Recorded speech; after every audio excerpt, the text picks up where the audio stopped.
semua saudara kita yang beragama Islam. Amin Allahumma ya amin. Kemudian daripada itu, maka bahwasanya Allah Subhanahu wa taala telah berfirman dalam Al-Qur'an, "Wa ma khalaqtul jinna wal insa illa liya'budun ay illa liya'rifun."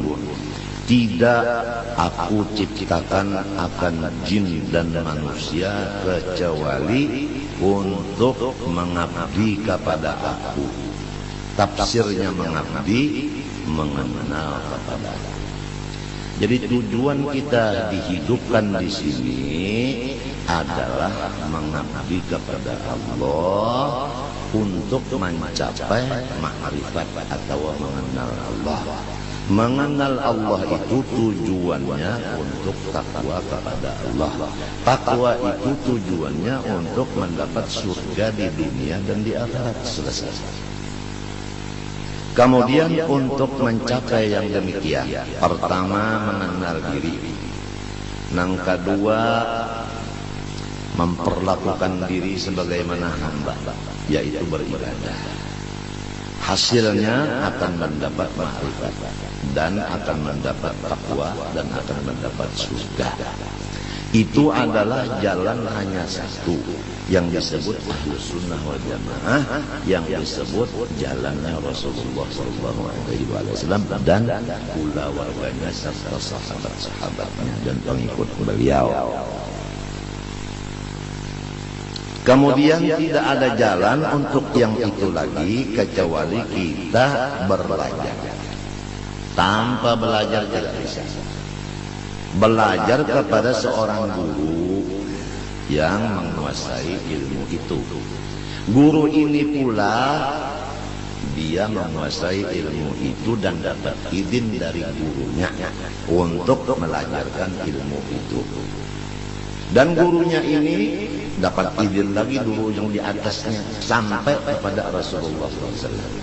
Kalau ilmunya, kalau pembicaraannya itu tidak ada hubungan sampai ke Rasulullah, putus di tengah jalan, maka itu disebutkan sesat.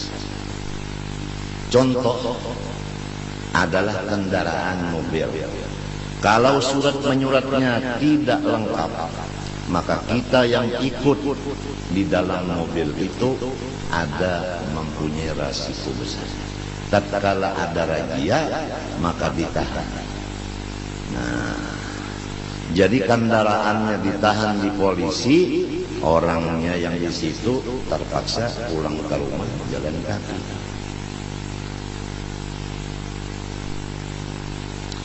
Jadi harus orang-orang yang menjadi pemimpin masalah agama, terutama masalah ma'rifat kepada Allah, yaitu mengenal diri ini, harus orangnya menguasai ilmu agama betul-betul yang berdasarkan Ahlus Sunnah wal Jamaah dan dapat izin dari syekh yang di atasnya. Kalau tidak, mohon melimpah daripada mobil itu ke mobil yang dijamin selamat.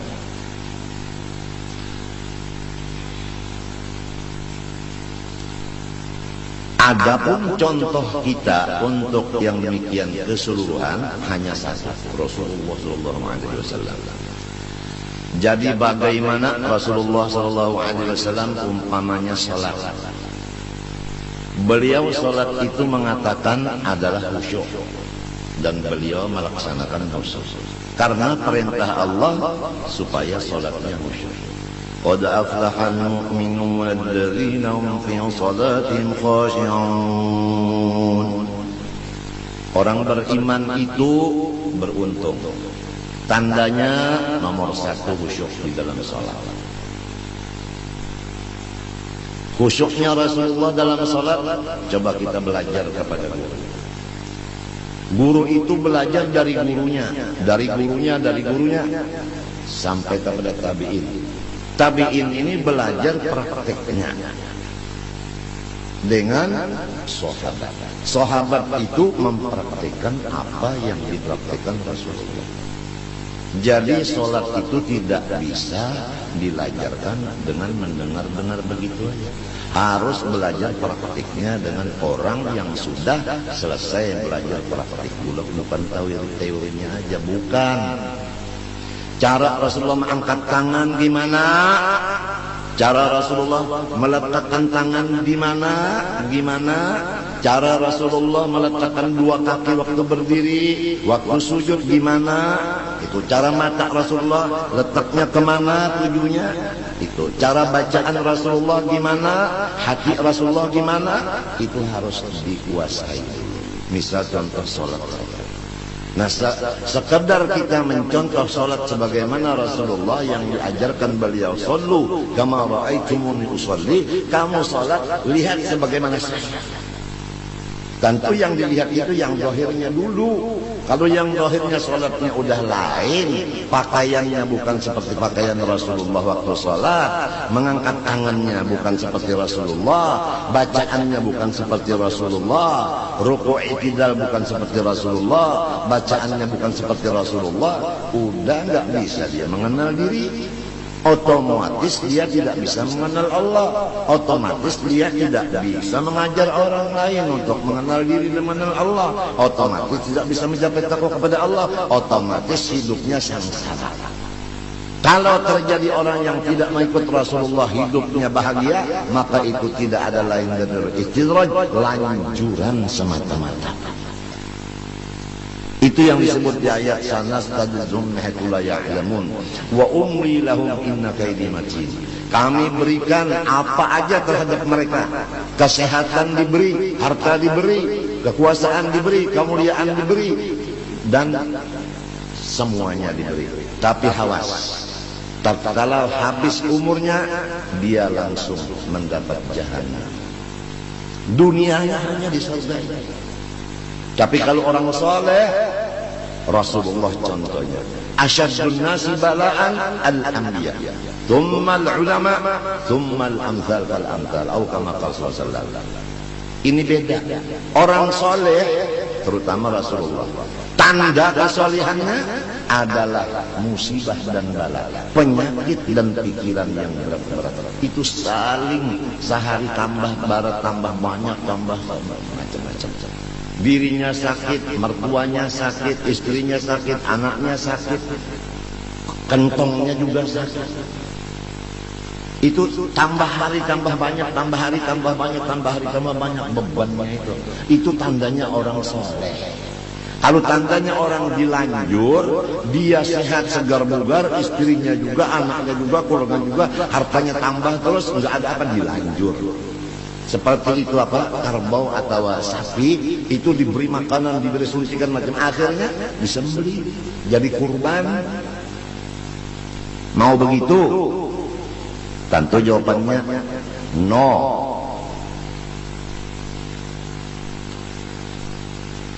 Jadi jangan berbahagia, berbangga orang yang sehat, karena banyak kesehatan itu yang menjadikan lanjuran. Dan jangan bersedih orang yang sakit, karena di sakit situlah dekatnya kepada Allah. Manusia berbicara seenaknya karena dia belum sakit. Coba kalau terkata dia sakit, gimana? Apa sanggup bicara begitu? Tatkala pulusnya udah habis, badannya sakit, istrinya sakit, mertuanya sakit, ibunya sakit, bapaknya sakit, anaknya sakit. Di sini ketahuan, apakah dia hamba Allah ataukah dia hamba nafsu? Marah enggak? Sabar enggak? Ridho enggak? Nah di sini. Jadi kalau orang itu ibadah, dapat bala musibah. Orang yang tidak ada ibadah itu, masya Allah, meningkat keduniaannya. Kadang-kadang akhiratnya juga meningkat pada lahirnya. Tapi hakikatnya ibadah yang begitu meningkat itu dasarnya bukan ikhlas karena Allah. Dia tertipu dengan tipuan yang berjuta-juta tipuan di dalam ibadah. Jadi ujar Bang Nafi, waspadalah, waspadalah, waspadalah. Mudah-mudahan kita sekeluarga diselamatkan Allah dari gurur, daripada tertipu. Mudah-mudahan Allah menyelamatkan kita daripada tertipu. Tertipu dengan ibadah, tertipu dengan kesehatan, tertipu dengan kekayaan, tertipu dengan pengikut, tertipu dengan macam-macam kesehatan dan lain-lain. Allahu Akbar. Kebanyakannya umat tertipu ini dua. Pertama, sehat badan. Yang kedua, tidak ada kerjaan. Kalau kita sibuk dengan kerjaan, insya Allah bisa selamat. Kalau kita sakit, insya Allah banyak selamat. Tapi kalau sehat dan banyak waktu yang kosong, disinilah banyaknya tertipu. Ni'matan maghbunun fiha katsirun minan nas as-sihha wal faragh, kata Rasulullah. Dua nikmat Allah yang 99% manusia tertipu dengan dua itu. Satu, sehat badan. Dua, lapangan. Kelapangan. Tapi kalau orang sempit, kalau orang sakit, biasanya ya Allah, ya Allah, ya Allah, begitu. Kalau udah lapang, kalau sudah sehat, jarang. Mungkin ya Allah, ya Allah, mungkin ya. Waspadalah, waspadalah. Masya Allah, Masya Allah. Lihat kalau kata-kata orang soleh, tatkala dapat musibah dirinya atau istrinya atau anaknya, apa yang dikata orang soleh? Ajar wal afiyah insyaallah la ghair. Ini pahala dari Allah dan ini tandanya afiat batin. Begitu. Rasulullah bagaimana? Tathhir labas. Penyakit dan bala musibah ini penyuci, pensuci, tidak ada lain. Titik-titik kata Rasulullah. Jadi kalau orang sehat sekeluarga, hartanya meningkat terus, waspada.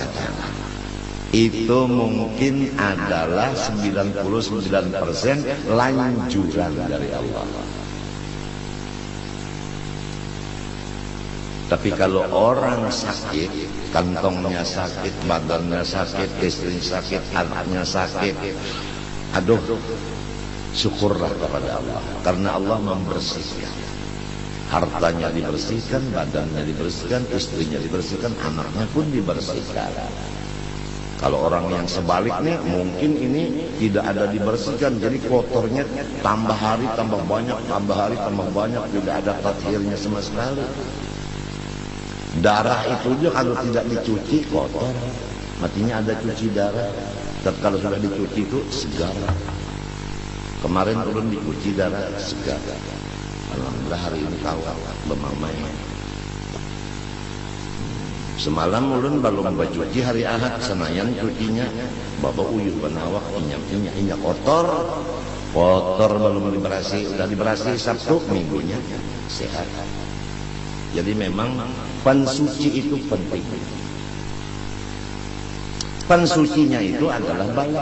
Coba andika tusuk dua jarum yang besar dua di sini, 5 jam begini aja nggak boleh bergerak-gerak posisinya. Rasakan 5 jam, seminggu 2 kali rasakan. Bagaimana? Ini cara Tuhan membersihkan, yaitu dengan ujian begitu.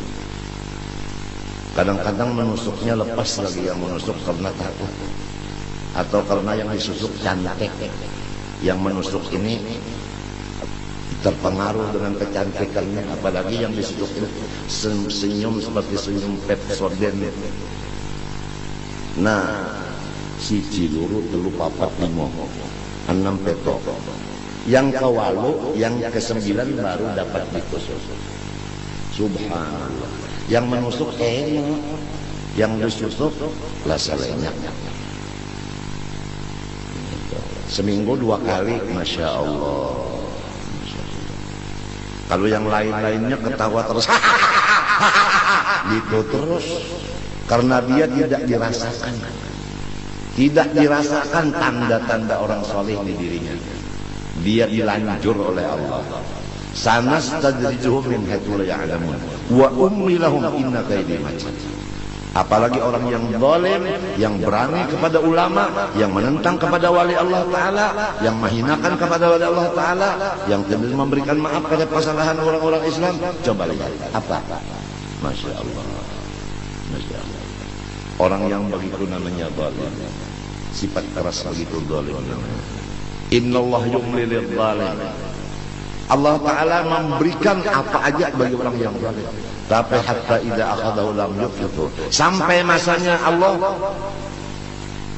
menyiksa, tidak bisa dia melepaskannya.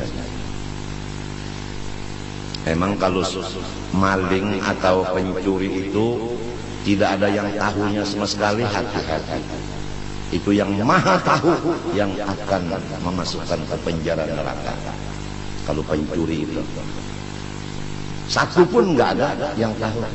Atau ada yang tahu itu pencuri tapi didiamkan, karena yang mendiamkan itu pencuri juga.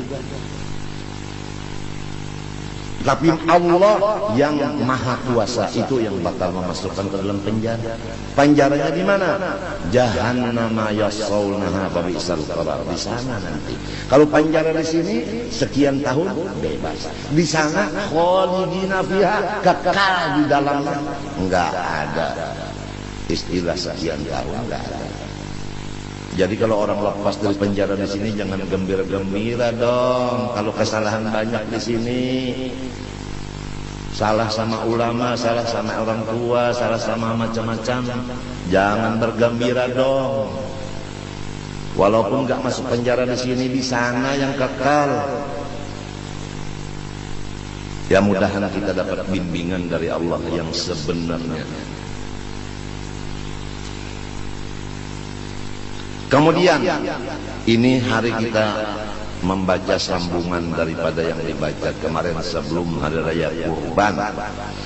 Itu masalah orang yang mengenal dirinya sebenar-benar kenal. Kemudian akhirnya dia kenal kepada Allah, kemudian dia takwa kepada Allah, kemudian dapat surga di dunia.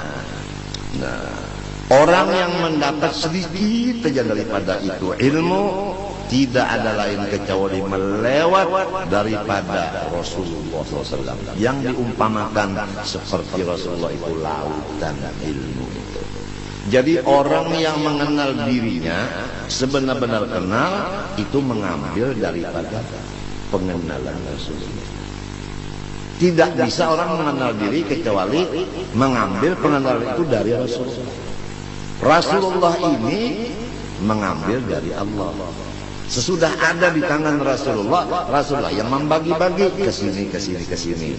Maka orang masing-masing dapat pengenalan itu. Nah, kenapa orang yang udah kenal bahwa Rasulullah ini tukang bagi, kenapa dia menganggap bahwa pengenalan ini dari Allah langsung, tidak melewati Rasulullah? Buktinya tidak membicarakan masalah Rasulullahnya, yang dibicarakan Allahnya, Rasulullahnya tidak terdengar. Masya Allah. Mana bisa kita dapat ayah tanpa kakek duluan? Paham? Nah, kenapa kita mengingatkan kakek, ayah ditinggalkan, sedangkan kita mengambil dari ayah bukan langsung dari kakek? Itu hanya contoh. Jadi memang dari Allah, cuman lewatnya lewat Rasulullah. Betul nggak? Betul nggak?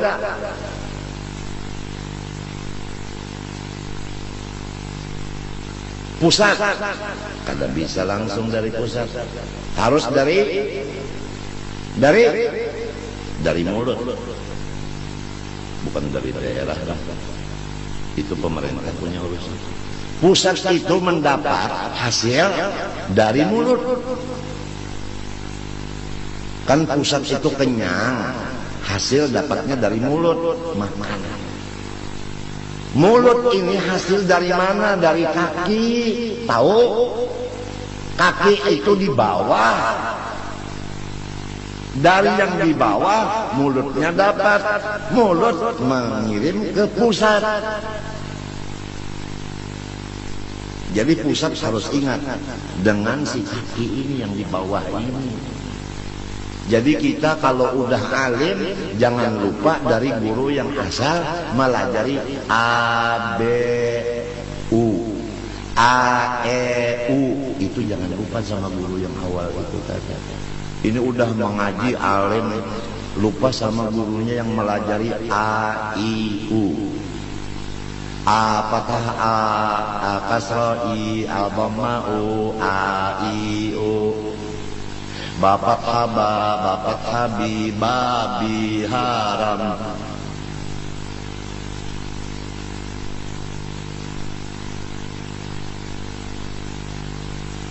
Biasanya udah alim lupa sama. Apalagi udah alim punya Mercedes. Gurunya yang asal melajari A, I, U itu tadi batukan, jalan kaki. Yang muridnya yang melajarnya udah pangkatnya tinggi, udah hartanya banyak, udah mobilnya aduh, nggak ada assalamualaikumnya, nggak ada. Paling-paling kalau assalamualaikum karena gurunya udah tengklong tangannya begitu karena stroke, assalamualaikum. Jadi kata gurunya waalaikumsalam wa rabbi wa hajal burud. Ya. Akhirnya apa muridnya? Ada yang picak satu, ada yang berburut, ada yang berkurang. Karena kawalat sama gurunya. Orang yang ketulahan sama gurunya itu macam-macam. Ketulahan itu kawalat itu macam-macam caranya. Ada yang hartanya habis, ada yang rumah tangganya berantakan, ada yang parutnya macam-macam. Ada yang pangkatnya amblas. Ada yang hutangnya meningkat, pakai bunga lagi.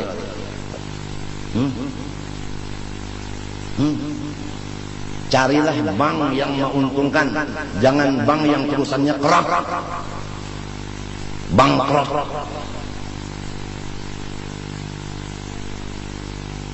Ini mungkin di sini ada nih tamu datang nih, kira-kira direktur bank kira-kira. Kenapa ya? Kebetulan Bapak di rumah saya, jadi saya yang berpuasa.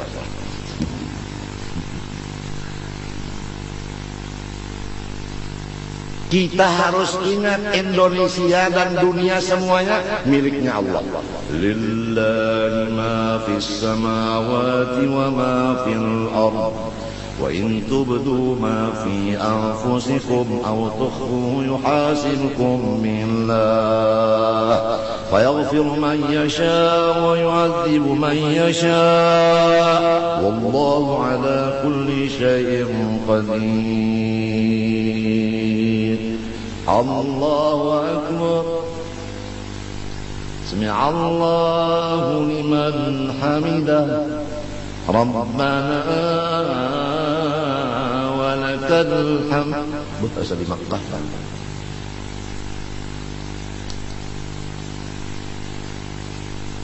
Apa kata Allah? Lillah ma fis samawati wa fil ardi milkan wa mulkan wa khalqan wa 'abdan. Tafsirnya begitu. Yang menjadikan, menciptakan, kemudian yang mengatur, kemudian yang menjadikan hamba. Yang memiliki hanya Allah, dunia dan isinya. Jadi Indonesia ini bukan milik perseorangan, miliknya Allah. Bukan milik perseorangan, maksudnya manusia.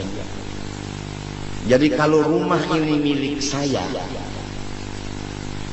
punya program di rumah. Istri saya kerjaannya ini, anak saya ini, khodam saya ini, kemudian lagi yang lain-lainnya ini. Apabila satu di antaranya tidak merasakan hukum yang sudah saya programkan di rumah ini, maka saya marah. Nah, marahnya saya ini menyebabkan rumah tangga ini kacau. Jadi kacaunya negara karena Allah yang marah. Marahnya Allah karena hukumnya dilanggar. Titik. Kalau ingin Indonesia dan lain-lainnya ini aman, kembalilah kepada hukum Allah. Selesai masalahnya. Cuma kenapa hukum Allah tidak diingini oleh masyarakat sekarang? Bahkan dianggap hukum Allah ini teror dan sebagainya. Kenapa? Sedangkan yang punya ini Allah. Jangankan dunia, diri kita aja miliknya Allah. Mau diapain sama Allah? Kapan sadarnya kita? Kita ini hamba Allah, bukannya kita memiliki sesuatu. Kita dimiliki oleh Allah, bukan kita punya milik. Kita dimiliki oleh Allah. Sadarlah, sadarlah, sadarlah. Tunduklah kepada hukum Allah. Ini hukum Allah dibilang keras. Sampai tata tangan bagi orang-orang yang mencuri itu katanya itu keras, nggak usah dilaksanakan. Kalau sudah Allah yang punya dunia melaksanakan begitu hukum, udah. Kenapa jadi nggak mau melaksanakan? Nah, gara-gara inilah jadi kita ini sengsara hidup. Jadi perseorangan aja udah. Yang penting rumah tangga kita sesuai hukum Allah selesai. Enggak usah orang yang di sebelah rumah, enggak usah. Udah. Anfusuhum wa ahlikum nara. Udah istri kita, anak kita selesai. Kalau juga istri enggak ngikutin, anak ikuti, udah kita sendiri aja. Rasulullah itu pamannya yang enggak ngikuti. Nabi Nuh itu anaknya dengan istrinya yang enggak ngikuti. Coba. Siti Asia suaminya. Jadi udah contoh banyak. Jadi kalau orang soleh, istrinya tidak ngikut, anaknya tidak ngikut, jangan pusing-pusing. Nabi-nabi dulu aja banyak yang terjadi begitu, istrinya yang memberi malu, yang tidak ngikuti, anaknya juga begitu. Apalagi kalau kayak lain, biasa. Ya kita dikubur, nggak ada satu kubur dua orang, nggak ada, betul nggak? Satu kubur satu orang, nggak ada, jadi masing-masing. Oleh sebab itu kalau kita sakit, jiran nggak nengok, biarin. Sebab jiran itu kalau kita mati sendiri, dia sendiri, kita sendiri juga. Udah masing-masing aja udah. Selesai. Apa ini ngurusi orang? Istri nggak ngikut, udah selesai. Anak nggak ikut, biarin. Cuman kita berikan nasihat dulu.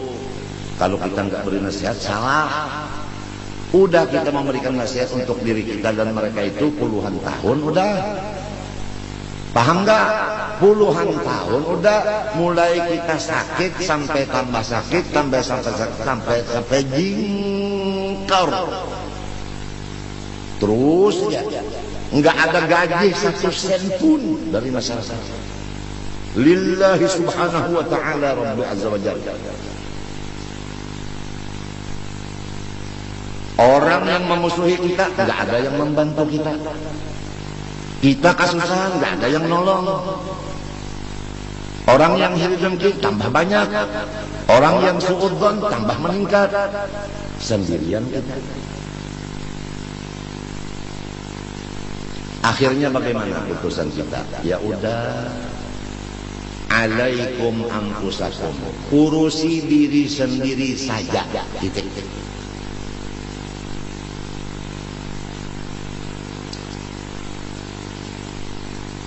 Jadi jangan lupa bapak-bapak semua yang akan menyampaikan kepada ibu-ibu dan anak-anaknya, karena bapak-bapak yang akan ditanya mengurusi istri dan anaknya. Jadi bapak-bapak yang wajib ngaji untuk menyampaikan kepada istri dan anaknya. Jadi istrinya di rumah aja, bapaknya yang ikut pengajian.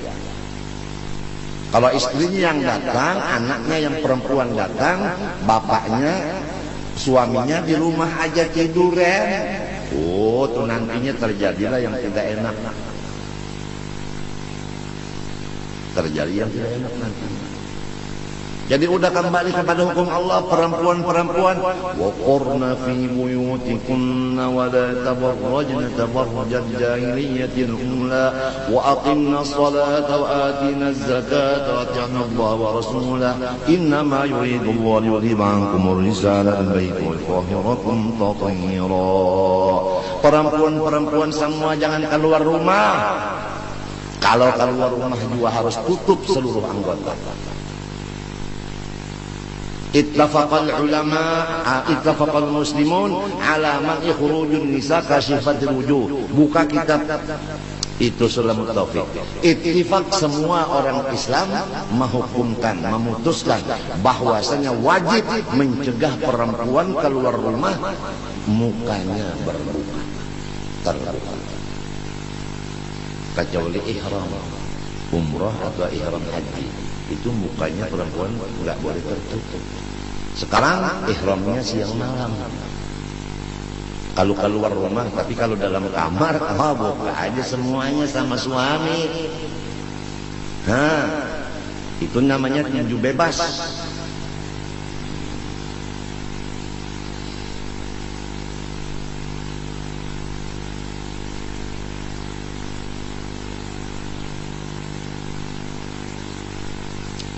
Ya mudah-mudahan Allah Ta'ala memberikan kesadaran di hati kita, mengaku bahwa diri kita banyak salah, banyak melanggar hukum Allah, baik diri sendiri maupun istri dan anak kita.